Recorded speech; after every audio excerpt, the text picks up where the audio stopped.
Francisco Fortuna está en su banca en la legislatura, representa al bloque del oficialismo, lo tenemos acá para poder dialogar, entre otros temas, la cuestión legislativa, un balance de lo que ha sido este año tan raro, porque han sesionado inclusive muchos por pantalla, pero también vamos a hablar de presupuesto y no voy a eludir la pregunta también, ministro, casi que le digo, era ministro hasta la anterior gestión de Schiaretti. No voy a eludir la pregunta legislador de preguntarle por el tema del aborto, que es indiscutible lo que se está tratando en el día de hoy, si tiene alguna postura formada o no. ¿Cómo le va? Buenas noches. Muy buenas noches, un gusto estar con vos, Leo. Bueno, arrancamos, ¿le parece, por los números? Sí. Hace poquitas horas en legislatura han puesto un presupuesto y se ha aprobado, ¿no? Así es, se aprobó con los votos de Hacemos por Córdoba, que son 51, más el apoyo de Juntos por el Cambio, una parte del bloque, que son 7 votos más, o sea, con 58 votos sobre 70 votos. ¿Eso es raro que pase? ¿Que parte de la oposición les dé votos? En un tema importante no debería ser raro, ¿no? Porque en realidad la ley de presupuesto es la ley de leyes. Sí. Es, digamos, la herramienta que tiene el Poder Ejecutivo para poder hacer efectivo su programa de gobierno.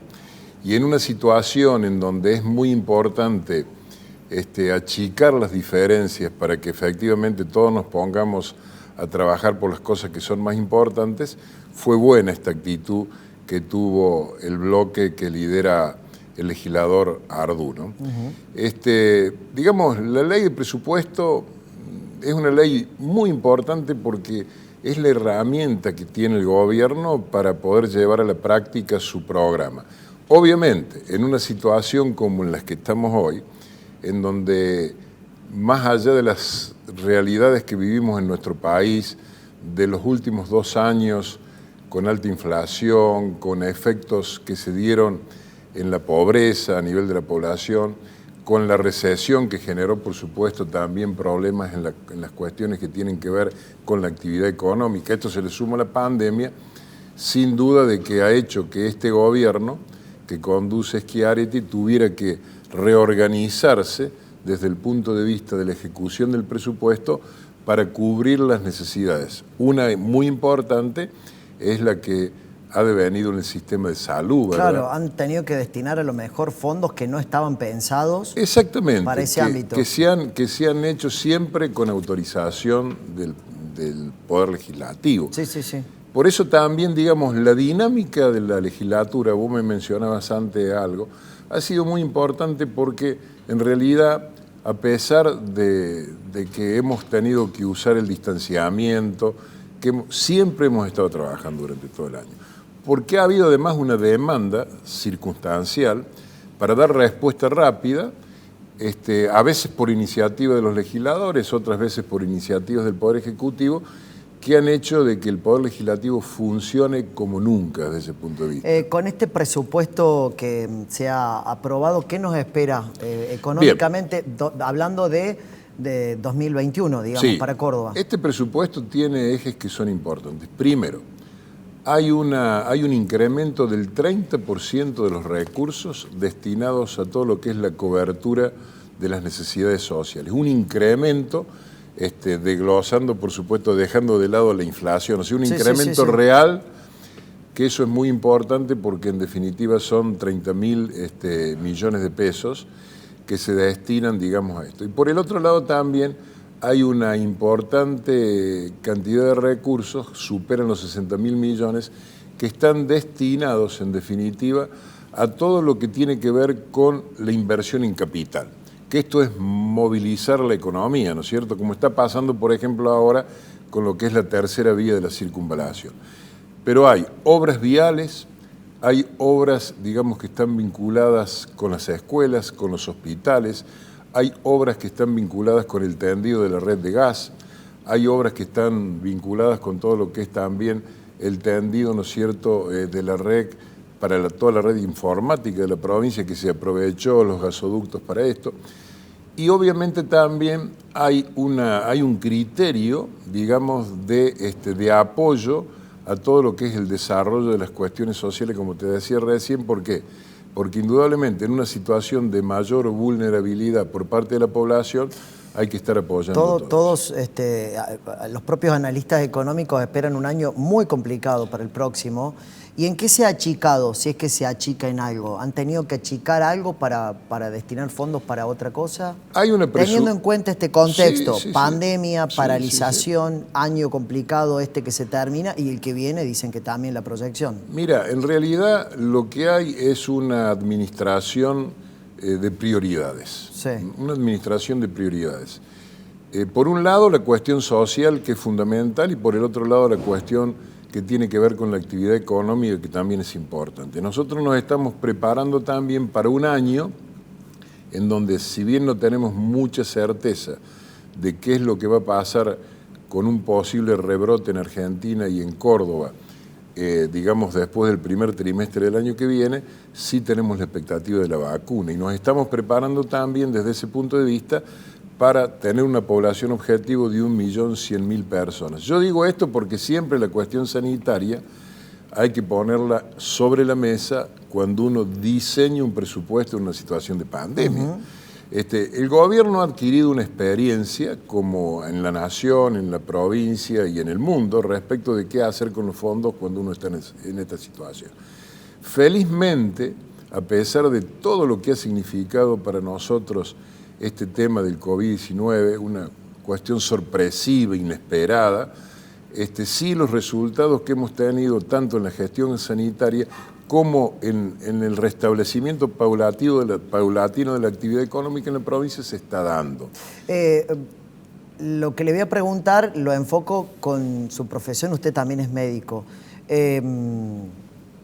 ¿Estuvo bien la cuarentena desde el momento en el cual se dictó de cerrar todo? Hablo del mes de marzo.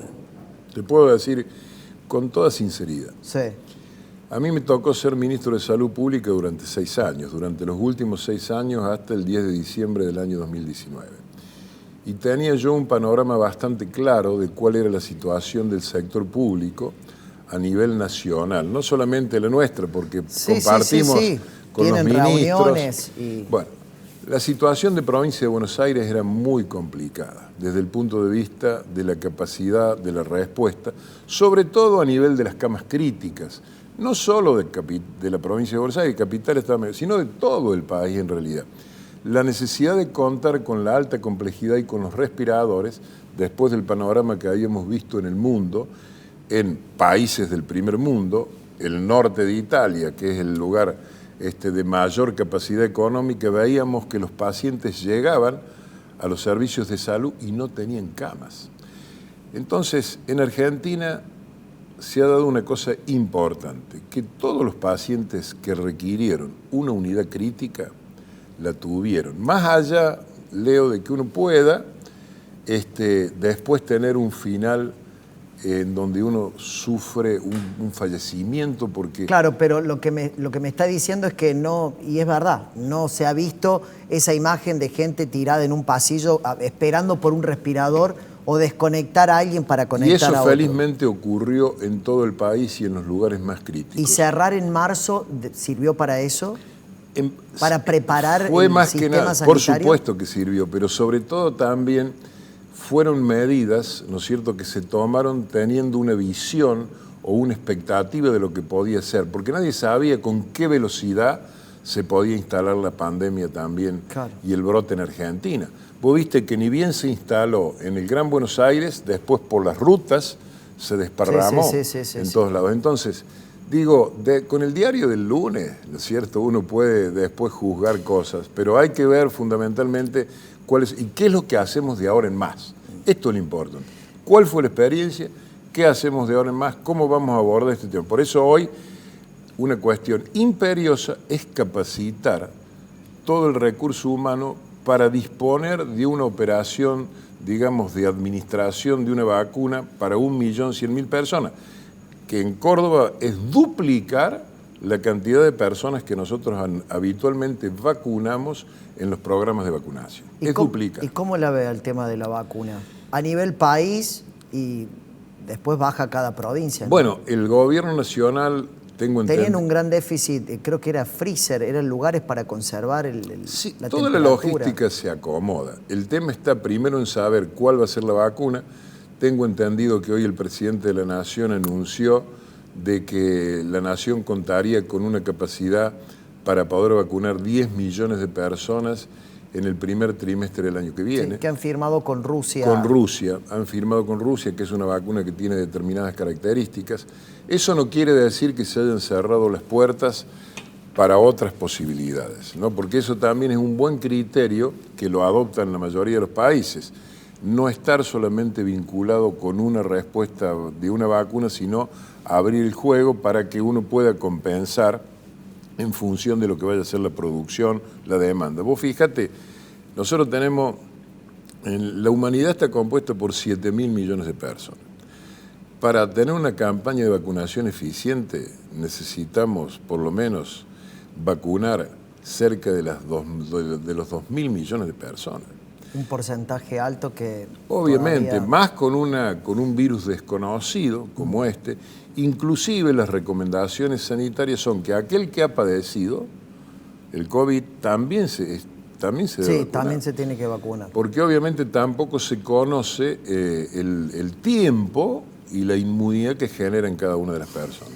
Sacamos el pie del plato un segundo de su rol de legislador y de la propia legislatura para hablar de salud. A los desprevenidos les contamos, ha sido muchos años ministro de salud de la provincia, conoce el sistema y conoce del tema por el cual lo estábamos consultando, que era de la pandemia. Lo vuelvo a la cuestión política, al ámbito legislativo. ¿Cómo es la relación que han tenido este año con distancia social, pero que han tenido con la oposición? ¿Han tenido diálogo? Teniendo en cuenta que ustedes son mayoría y siempre cuando hay mayoría se puede votar sin que tal vez la minoría esté muy de acuerdo con lo que se está votando. Nosotros tenemos mayoría, pero son 70 legisladores y hay 7 bloques políticos parlamentarios. Eso te da un panorama del funcionamiento del Poder Legislativo, ¿verdad? En donde los bloques de la oposición son 7.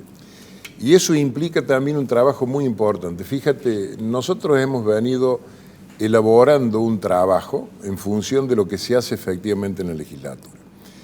Hoy hemos estado terminando un poco el trabajo de este año más en caliente, digamos, en función de la actividad que hemos tenido. Hemos sancionado más de 40 leyes y además de eso, digamos, en lo que hace a la cuestión del debate parlamentario, nosotros hemos, por nuestra vía reglamentaria, generado, ¿no es cierto?, también un ámbito de mucho debate en la legislatura, porque por cada una de las leyes que se sancionan, hay no menos de 10 pedidos de informes o tratamientos sobre tablas que son los que se atienden de los requerimientos de los bloques de la oposición. Y a lo mejor hay... cuando les hacen cuando realizan esos pedidos de informe, ¿tienen respuestas? Porque a veces, no digo que sea en este caso porque de verdad no lo sé, pero suele pasar que caen en un saco roto, como uno quien dice, y no tienen respuesta a los pedidos de informe. Es tan estricto el reglamento de la Cámara que en ese sentido el legislador hace un pedido de informe sobre la situación de la salud hoy, ¿no es cierto? Sí. Suponte vos que haya entrado ayer miércoles, que tome estado parlamentario. Tiene 3 sesiones y si no tiene respuesta del Poder Ejecutivo, cae en el orden del día. Se trata ahí. Se trata y puede tener respuesta del Poder Ejecutivo y si el legislador o el bloque, que es quien lo ha solicitado, no está de acuerdo con la respuesta, lo lleva al recinto. Claro. Entonces, yo en esto quiero ser muy claro porque esto es muy importante con lo que pasa en el Parlamento en Córdoba. Es decir, generalmente las leyes, ¿no es cierto?, uno puede sancionar una ley por semana, pero en lo que hace, digamos, a lo que significan los pedidos de informe se multiplican por 10. Y además, si hay un pedido de informe de salud, y lo pide el bloque de la Unión Cívica Radical, y se puede anotar la izquierda o se puede anotar también el encuentro vecinal. Por lo tanto, por lo general, por cada pedido de informe que ingresa en el ámbito de la sesión, vos tenés 3 o 4 voces. Clarísimo, le agradezco mucho por haber venido. Cortito porque se me va el tiempo. Sí. ¿Tiene posición formada por el tema de la legalización del aborto? Sí, yo creo que con la interrupción legal del embarazo se ha dado un paso muy importante en ese sentido. Bien. Y nosotros en Córdoba, felizmente, desde hace muchos años, las muertes como consecuencia del aborto, que eran por lo general del aborto quirúrgico, no existen. Hay excepciones, excepcionalmente. Y además te doy un dato que es muy importante en Córdoba. Cuando yo ingresé como ministro de Salud, nacían en la provincia de Córdoba casi 59.000 niños. Cuando me fui, no llegaban a 52.000 niños. La mitad de las mujeres se atienden en el sector público. Nosotros tenemos 500.000 de mujeres que desde el sector público están atendidas con los anticonceptivos. Bien. La reducción de la natalidad en Córdoba se debe en gran parte a la acción directa que hace el Estado en ese sentido. Por supuesto que este año de la pandemia, obviamente de que la asistencia de la mujer, como en otras cuestiones, se ha visto disminuida. Esperemos recuperarla. Pero la prevención y contar con un método anticonceptivo es fundamental desde el punto de vista sanitario. Legislador, muchas gracias. Muchísimas gracias a vos. Francisco Fortuna en Futuro Imperfecto.